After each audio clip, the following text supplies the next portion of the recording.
बारामती पवारांचा गड. मात्र याच बारामतीत पवार विरुद्ध पवार असा संघर्ष उफाळून आलाय. अजित पवार यांनी आपल्या पत्नीला रणांगणात उतरवलंय. यामुळे लोकसभा 2024 मध्ये शरद पवारांची कन्या सुप्रिया सुळे आणि सुनेत्रा पवार यांच्यात लढत होणार आहे. या सुप्रिया सुळेंसाठी अजितदादांनी मैदानात उतरून मते मागितली. आता त्यांच्याच विरोधात शड्डू ठोकत पत्नी सुनेत्रा पवार यांच्या पाठीशी अजितदादा खंबीरपणे उभे आहेत. आणि दादांच्या शब्दालाही मान देत सुनेत्रा पवारांची तोफ बारामतीत धडाडते आहे.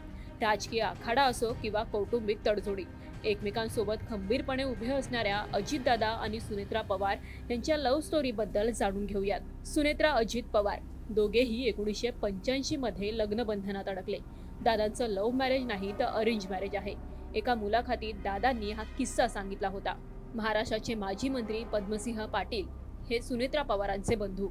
शरद पवार आणि पद्मसिंह पाटील यांचे जवळचे संबंध, यामुळे सुरुवातीपासूनच घरात राजकारणाचा वारसा असल्याने सुनेत्रा पवारांचं स्थळ अजित पवारांसाठी सुचवण्यात आलं. मुंबईत कांदे पोह्यांचा कार्यक्रम झाला. पद्मसिंह यांचे बंधू मुंबईत कुलाब्यात राहतात आणि तिथेच हा बघण्याचा कार्यक्रम पार पडला.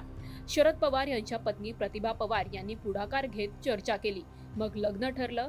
30 डिसेंबर 1985 मध्ये अजितदादा आणि सुनेत्रा पवार विवाह बंधनात अडकले. आता अजित पवारांनी राष्ट्रवादीमध्ये बंड केल्यानंतर सुनेत्रा पवार त्यांच्यासोबत पाठीशी खंबीरपणे उभे आहेत आणि लोकसभेच्या निवडणुकीतही उतरल्यात. ब्युरो रिपोर्ट, माय महानगर, मुंबई.